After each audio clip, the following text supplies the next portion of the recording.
الحمد لله وكفى وسلام على عباده الذين اصطفى أما بعد فأعوذ بالله من الشيطان الرجيم بسم الله الرحمن الرحيم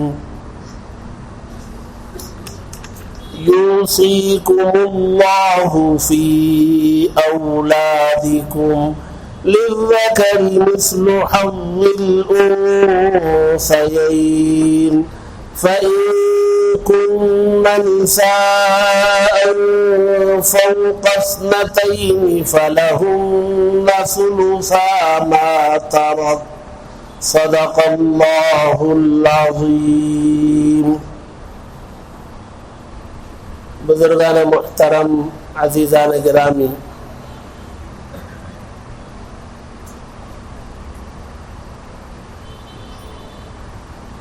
انسان کی موت کے بارے میں کسی کا اختلاف نہیں ہے. موت کے بعد والی زندگی کے بارے میں، موت کے بعد کے احوال کے بارے میں اختلاف ہے، لیکن موت میں کسی کا اختلاف نہیں ہے. سبھی مانتے ہیں کہ موت،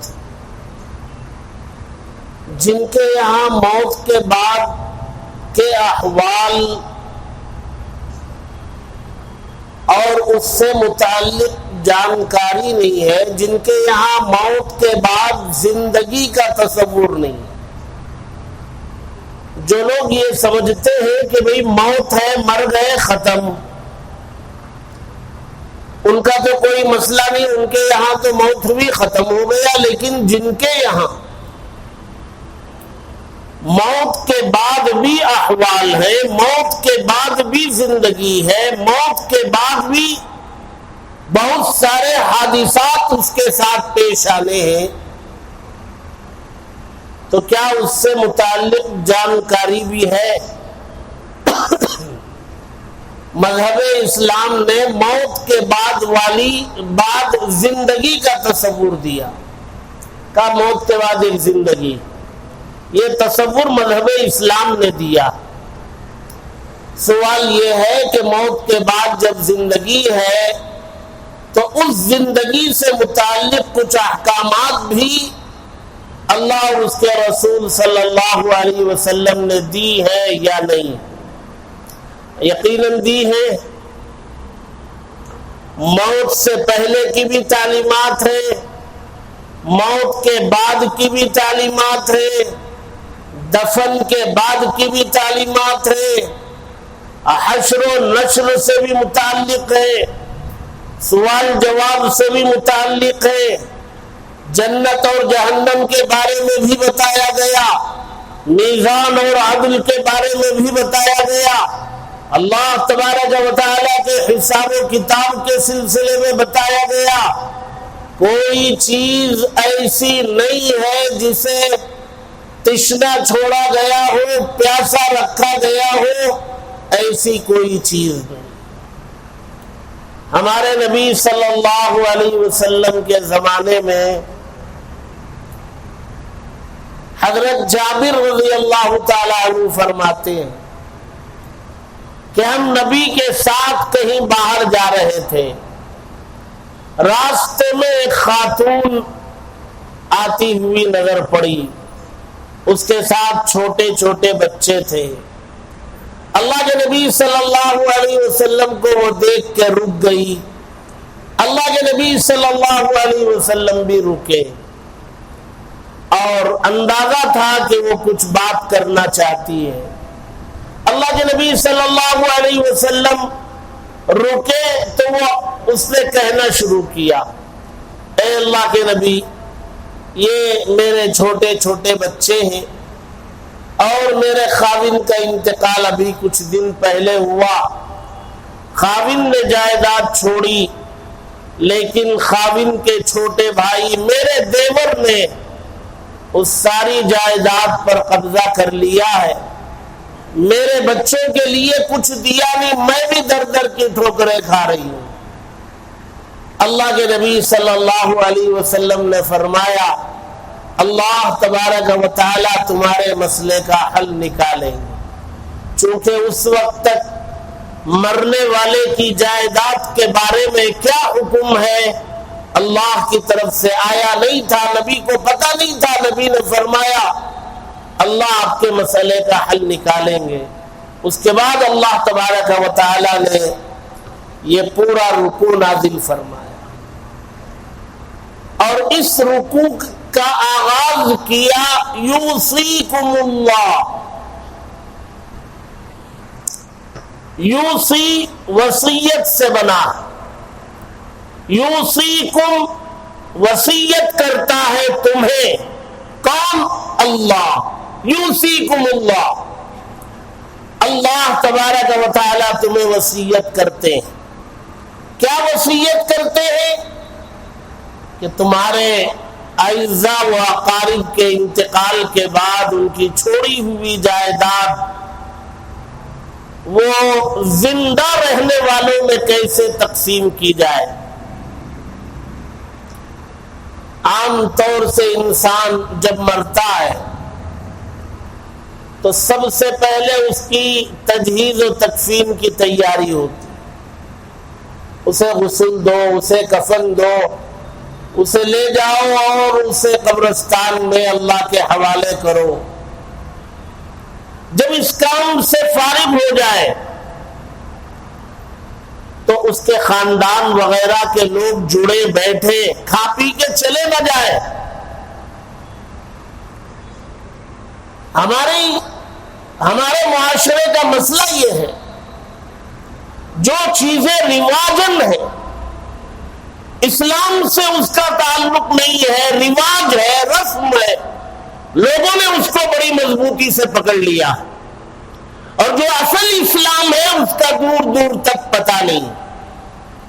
اب تدفین میں لوگ آئے ہیں، کھانے کا وقت ہے، لوگ کھانے کے لیے بلاتے، اعلان بھی ہوتا ہے کہ بھئی میت کے گھر آ جائے، کھانا کھا کے جائے۔ ہاں، جو لوگ دور سے آئے ہوں گے، جن کے یہاں جانے میں بہت دیر ہو جائے گی، یا جو رشتہ دار ہیں، ان کو میت کے گھر جانا چاہیے اور کھانے میں شریک بھی ہونا چاہیے، اس لیے کہ میت کے گھر میں ایک غم ہے، ایک مصیبت ٹوٹ پڑی ہے، وہاں کھانا بنانے کا ہوش نہیں ہوگا، پاس پڑوس سے کھانا آیا ہوگا تو کھانے کا ہوش نہیں ہوگا۔ ٹھیک، چھوٹے چھوٹے بچوں کا باپ مرا ہوگا تو وہ ان بچوں کا حال کیا ہوگا۔ ہم نے بعض مناظر ایسے دیکھے ہیں، جب جنازہ اٹھتا ہے تو چھوٹی چھوٹی بچیاں ابو ابو کر کے پکارتی ہیں، کلیجہ پھٹ جاتا ہے۔ کسی کا خاوند انتقال کیا ہوگا، اب وہ کم عمر ہوگی، اس کا مستقبل اندھیرا ہوگا۔ کسی کی ماں کا انتقال ہوا ہوگا، کسی کے جوان بچے کا انتقال ہوا ہوگا، گھر میں ماتم کا ماحول۔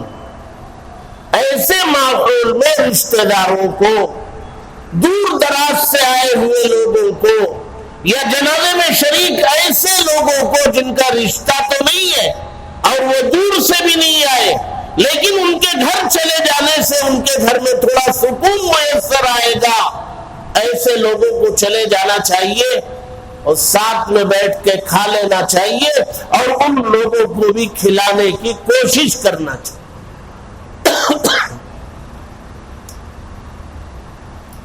جیسے جیسے دنیا ترقی کر رہی ہے، حالات بہت تیزی سے بدل رہے ہیں۔ پہلے کسی کے گھر میت ہوتی تھی تو پاس پڑوس سے کھانا آ جایا کرتا تھا۔ عام طور سے کھانا کیا آتا؟ بھائی دال، چاول، پپڑ، یہ آتے تھے، اچھا تھا۔ غم کے ماحول میں کیا کھایا جائے گا؟ دنیا نے ترقی کی، کیٹرنگ کا زمانہ آ گیا، اب گھروں سے وہ اخلاص سے بنا ہوا کھانا آنا بند ہو گیا، اب کیٹرنگ سے کھانا آتا ہے۔ اب لوگ پہلے دال کھانا بناتے، پھر خشکا خورما ہوا، اب سیدھے سیدھے بریانی بننے لگی۔ پہلے گھروں میں غم کا ماحول ہوتا تھا، اب پتہ نہیں پیار محبت کی کمی کی وجہ سے غم کا ماحول بھی نہیں، دو ایک کو ہوتا ہوگا، سارا گھرانہ نارمل ہے۔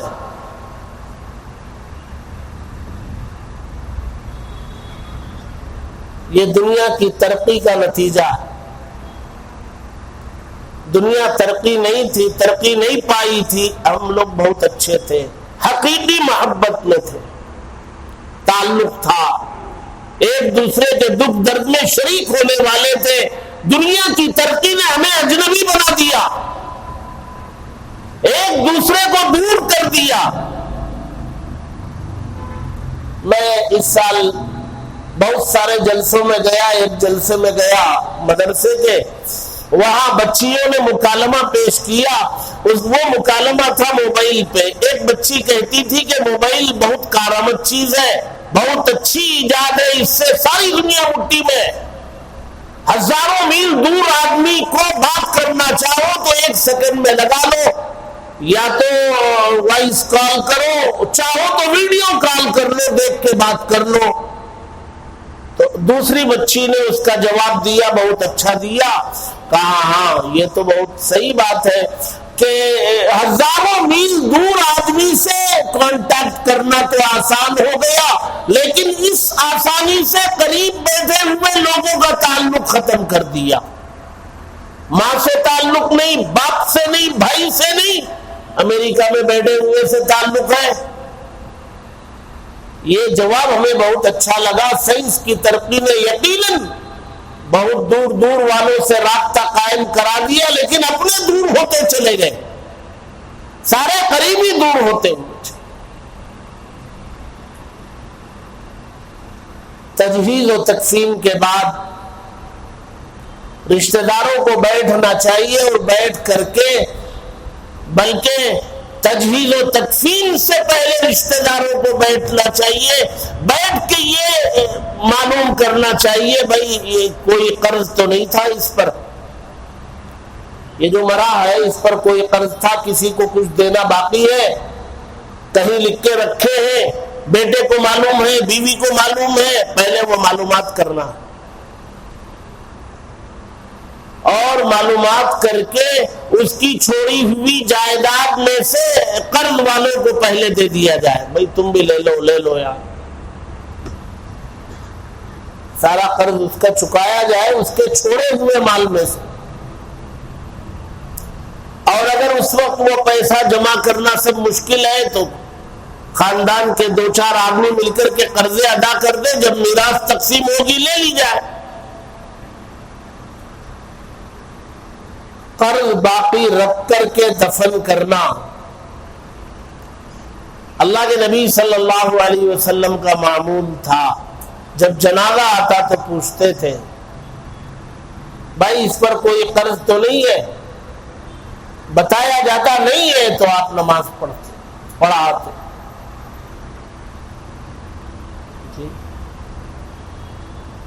اور اگر دنیا والوں کو دینا ہے، وہ چلا گیا اور قبر میں رکھ دیا گیا تو پائی پائی کا حساب ہوگا۔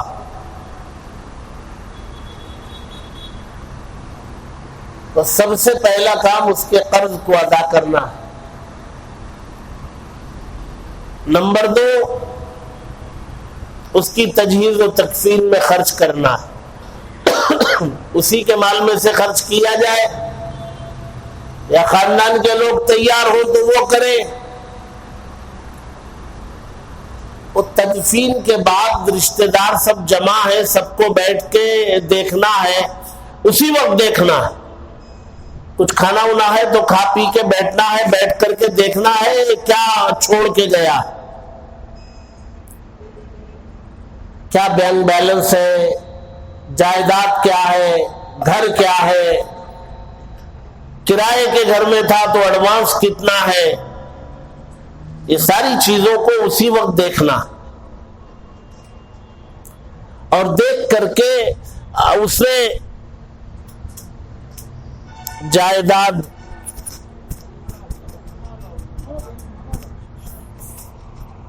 آپ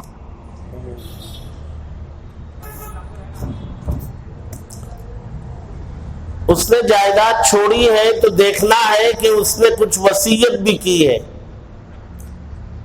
اس کی جائیداد میں سے اگر اس نے وصیت کی ہے تو 1/3 میں وصیت پوری کی جائے گی. 1/3 میں وصیت پوری کی جائے گی. مسجد کو دینے لکھا ہے, مدرسے کو دینے لکھا ہے, یا اپنے خاندان میں کسی غریب کو لکھا ہے, یا بھائی کو لکھا ہے, بہن کو لکھا ہے, وہ 1/3 میں پوری کی جائے گی. اس کے بعد جو بچا ہوگا وہ اولاد میں تقسیم کی جائے گی. اور اولاد میں شوہر مرا ہے تو بیوی کا بھی حصہ متعین. بیوی اگر انتقال کر گئی ہے تو اس میں شوہر کا بھی حصہ. مسلمانوں کو مسائل کا پتہ ہی نہیں ہے. مرنے والا مرا, آج کا جو ماحول ہے, گھر کا جو بڑا ہے, اس کو جو ملا وہ قبضہ کر لیا, چیزیں چھپا لی, ماں کے زیورات چھپا لیے, باپ کو کہیں سے آنے کا ہے وہ کسی کے علم ہے وہ چھپا لیا.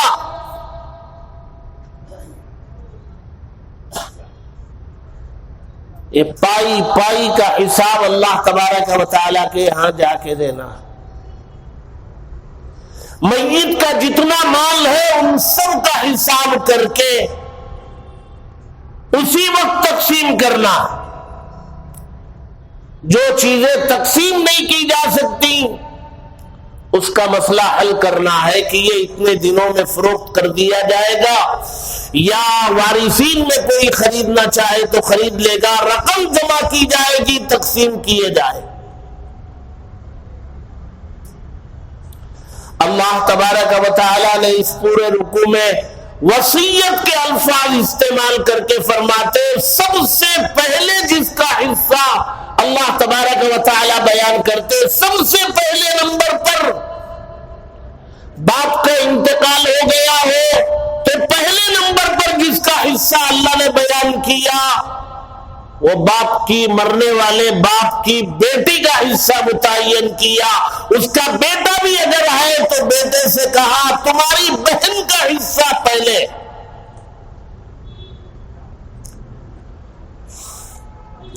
للذکر مثل حظ الانثیین, 2 بیٹیوں کو جتنا ملے گا اتنا ایک بیٹے کو ملے گا. 2 بیٹیوں کا ذکر, ان کا حصہ متعین, ان کو جو ملے گا 2 بیٹیوں کا ایک بیٹے کو ملے گا.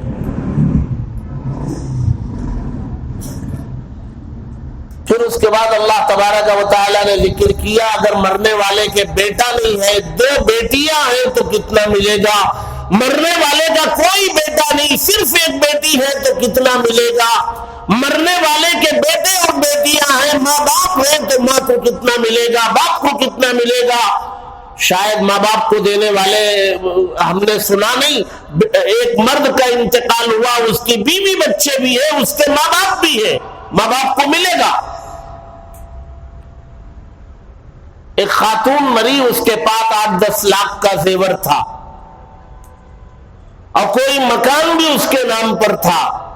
وہ 8-10 لاکھ کا زیور, وہ مکان کی مالیت, یہ دونوں ملا کر کے اس مرنے والی خاتون کے ماں باپ اگر زندہ ہیں تو ان کا بھی حصہ نکلے گا, شوہر کا بھی نکلے گا, بچوں کا بھی نکلے گا.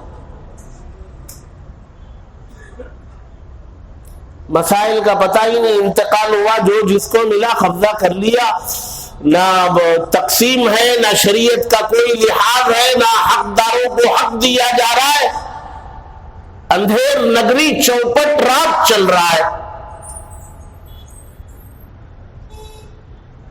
تو بھائی جب ہم اس پر عمل نہیں کر رہے تو کوئی سرپھرا آ کر کے قرآن کے خلاف کوئی قانون اس ملک میں بنانا چاہتا ہے تو ہمیں کیوں تکلیف ہوتی ہے, کیوں تکلیف ہوتی ہے. ہم عمل بھی نہیں کر رہے ہیں, بھائی وہ کر رہا ہے جو ہمارا عمل ہے اس کے مطابق کرنا چاہ رہا ہے. یہ ہمارے سماج میں ہمارے پاس اس محلے کے بھی مسئلے ہمارے پاس، بہنیں آ کر کے روتی ہیں، بھائیوں نے دبا رکھا ہے باپ کا گھر، لعنت ہے، لعنت ہے ایسے بھائیوں پر جو باپ کی جائیداد کو دبا رکھے، بہنوں کا حصہ مار رکھے۔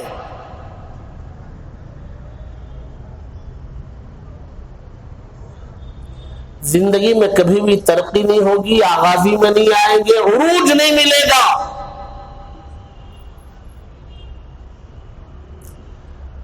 باپ کے بعد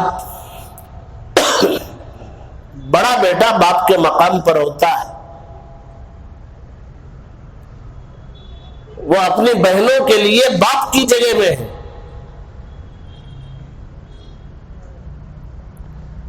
ہم ماحول ایسا ہو گیا، ماں باپ کا انتقال ہو گیا ہے، بھائی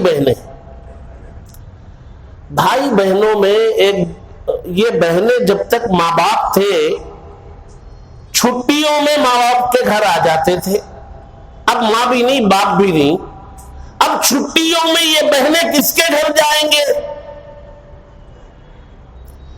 بھائیوں کو بولنا چاہیے تیرے بھائی زندہ ہیں، میرے گھر آ کے رہو، چھٹی میں کتنے دن رہیں گے؟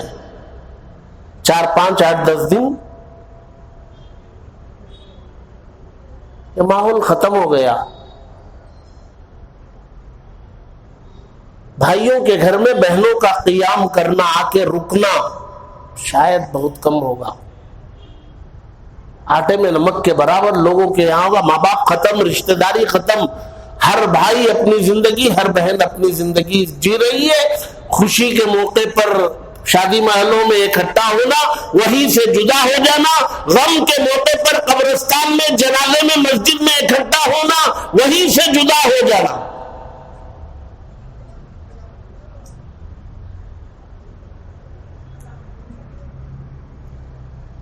مالی معاملات اللہ تبارک و تعالی کے یہاں بہت باریک بینی سے دیکھے جائیں گے۔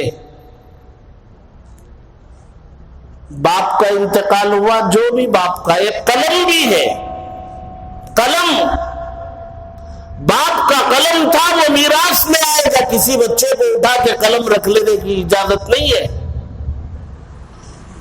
ہاں، سارے بھائی بہن مل کر کے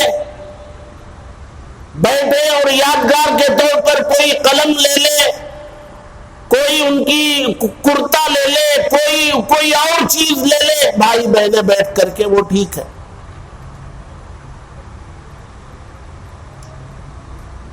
ہمارے سماج اور معاشرے میں میراث کی تقسیم یہ ختم ہو گئی ہے، اس پر عمل بالکل ختم ہو چکا ہے۔ لوگوں نے اس کو الٹا عیب بنا دیا، اور شریعت کہتی ہے کہ بھئی سب سے پہلا کام یہ کرو کہ میراث، اس کی چھوڑی ہوئی چیزیں، جائیداد تقسیم کرو۔ اور اس میں اللہ تبارک و تعالی نے بیٹیوں کا، بہنوں کا ذکر کیا، 3 4 للذکر مثل حظ الانثیین، فَإِن كُنَّ نِسَاءً فَوْقَ اثْنَتَيْنِ فَلَهُنَّ ثُلُثَا مَا تَرَكَ۔ باپ مر گیا، صرف 2 بیٹیاں ہیں، 2 سے زائد ہے تو انہیں 1/3 ملے، بیٹیوں ہی کا ذکر ہے۔ وَإِن كَانَتْ وَاحِدَةً فَلَهَا النِّصْفُ، باپ کا انتقال ہوا، صرف 1 بیٹی ہے، اس کو آدھی جائیداد ملے، بیٹیوں ہی کا ذکر کر رہا ہے اللہ۔ اور پھر ماں باپ کا بھی ذکر کر رہا ہے، بیٹے کا انتقال ہوا، بیوی بھی ہے، بچے بھی ہیں، ماں باپ بھی ہیں، ماں باپ کو ملے گا، ان کا حصہ ان کو دے، کتنا ملے گا؟ آپ آئیں گے، کتنے بیٹے ہیں، کتنی بیٹیاں ہیں، بیوی ہیں، 1 بیوی ہے، 1 سے زائد ہے، وہ ساری چیزیں دیکھ کر کے 5 منٹ میں آپ کو مسئلہ نکال کے بتا دیا جائے گا۔ باپ کو اتنا ملے گا، ماں کو اتنا ملے گا، بیوی کو اتنا ملے گا، اور پھر جو بچے گا وہ بھائی بہنوں میں بہن کو ایک حصہ، بھائی کو 2 حصے کے طور پر تقسیم کیا۔ اس بیماری میں بڑے بڑے لوگ، دیندار لوگ مبتلا ہیں، بڑی خطرناک بیماری، میراث کو روک کے رکھنا خطرناک، کینسر سے زیادہ خطرناک بیماری، اور اس مرض میں بڑے دیندار لوگ اس میں مبتلا ہیں، بڑے بڑے لوگ صف اول میں نماز پڑھنے والے۔ قبر میں اگر جانا ہے اور قبر کشادہ آپ کے لیے ہونا ہے اور قبر آپ کو ویلکم کرنا ہے تو دنیا میں کسی کا پائی اپنے سر پہ مت رکھو، اور اگر قرض ہے تو لکھ کے رکھو، اور جائیداد باپ کے انتقال کے بعد نمبر 1 پہ تقسیم کر دو۔ مکان بیچنا پڑے گا، بیچو، سب کا حصہ ہے۔ اب 30-40 کا مکان، 5 بھائی 3 بہنیں، یہ 8 لوگ کیسے تقسیم کریں گے؟ اس لیے اس مکان کو بیچ دو، اس کی جو مالیت ہے مالیت کو تقسیم کرو۔ باپ دادا کی نشانی، وہ باپ دادا کی نشانی، ان کے جو اخلاق تھے، عادات تھے، وہ باپ دادا کی نشانی۔ یہ تو شریعت آپ سے کہہ رہی ہے بیچو اور تقسیم کرو۔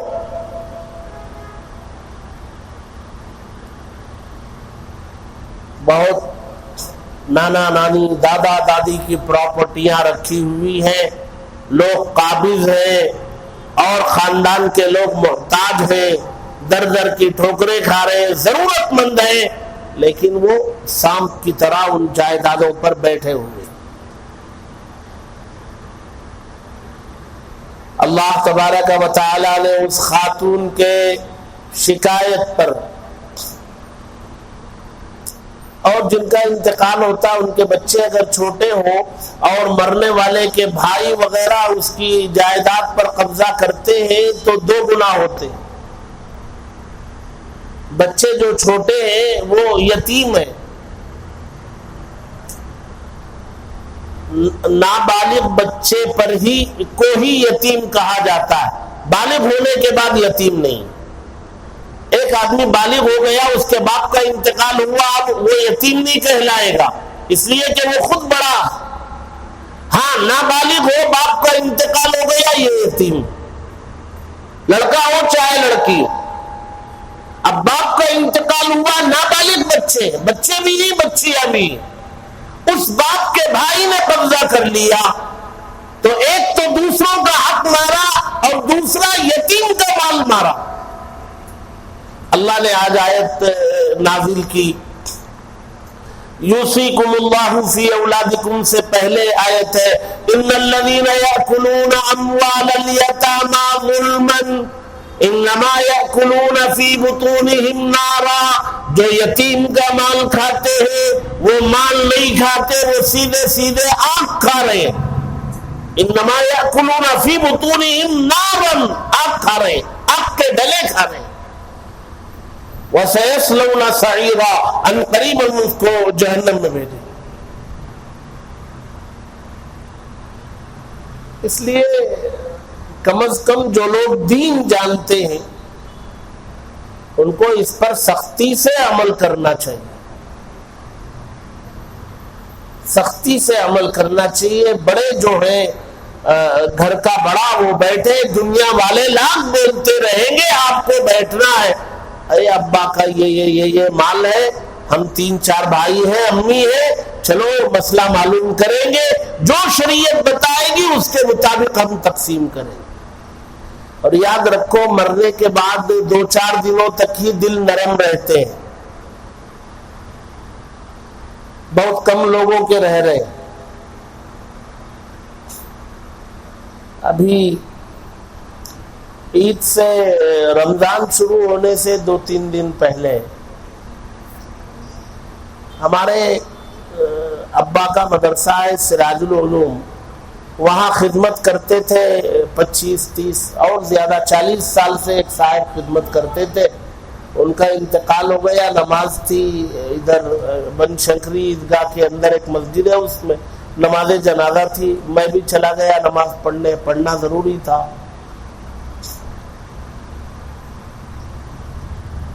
میں نہیں بتا سکتا اس مسجد کو لوگوں نے کیسے بازار بنایا تھا۔ افسوس ہوتا ہے مسلمان قوم پر، اللہ کے گھر میں کوئی ڈر نہیں۔ اللہ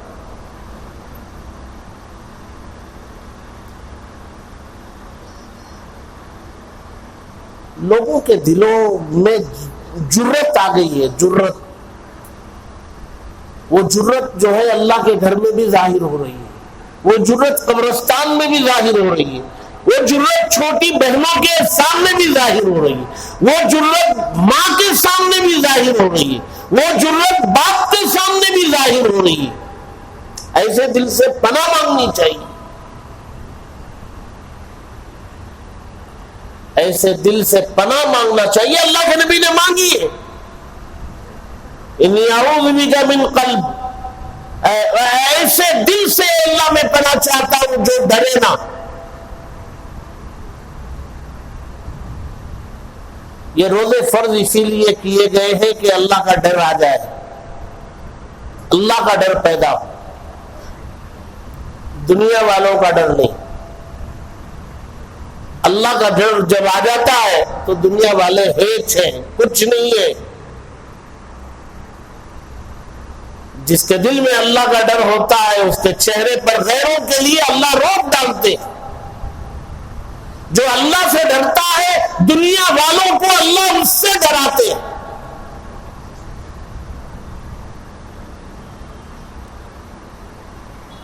اس لیے یہ شریعت کا یہ حکم ختم ہو چکا ہے ہمارے سماج سے، معاشرے سے۔ جو لوگ ہم لوگ بیٹھے ہیں، گنتی کے چند لوگ، ہم میں سے ہر ایک کو یہ طے کرنا ہے کہ اللہ اگر ہمیں ایسا موقع دے، اس حکم پر عمل کرنے کا ہمیں موقع ملے تو سنت کے مطابق عمل کریں گے۔ اللہ بہت دے گا۔ ہمیں اس کا یقین کیوں نہیں آتا کہ اگر ہماری ایک بہن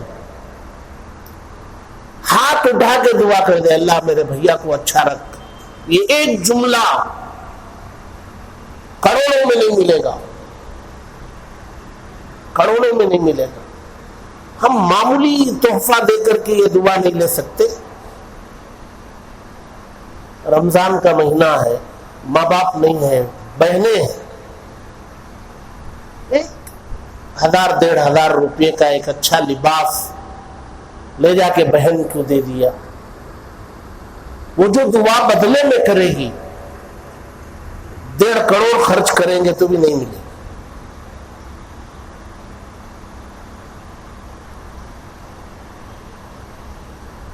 اللہ بہت دے گا۔ قرآن میں اللہ نے فرمایا وَيَرْزُقْهُ مِنْ حَيْثُ لَا يَحْتَسِبُ، ایسا دوں گا میں کہ انسان کے وہم و گمان میں نہیں ہوگا۔ ہم لوگ یہ سمجھتے ہیں کہ بھی خرچ کریں گے دیں گے تو کمی ہو جائے گی، اللہ فرماتے کمی نہیں ہوگی۔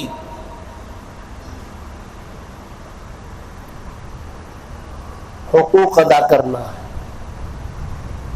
خاندان میں جو کمزور ہے، محتاج ہے، خاندان میں بھائی بہنوں میں نمبر 1، پھر خاندان میں، پھر پڑوس میں۔ اللہ نے ہمیں دیا ہے تو کچھ لوگوں کو دینا چاہیے، کچھ خیال کرنا چاہیے، اور جو حق ہے وہ تو دینا ہی چاہیے۔ اور باپ کے انتقال کے بعد بہن حق پوچھتی ہے تو بھیک نہیں مانگتی، اس کا حق ہے، دینا ہے، حق پوچھ رہی۔ اللہ تبارک و تعالی ہم سب کو لوگوں کے حقوق ادا کرنے کی توفیق عطا فرمائے۔ جب موت آئے تو ہمارے سروں پر کسی کا کوئی حق باقی نہ رہے۔ اللہ سارے بوجھ ختم کر کے ہمیں دنیا سے اٹھائے۔ اللہ تبارک و تعالی دینے والا دل ہم سب کو عطا کرے، اس کی ذات سے ڈرنے والا دل عطا کرے۔ اللہ تبارک و تعالی حرص سے، لالچ سے جائز ناجائز طریقے سے مال و دولت کو اکٹھا کرنے سے اللہ ہم سب کی حفاظت فرمائے۔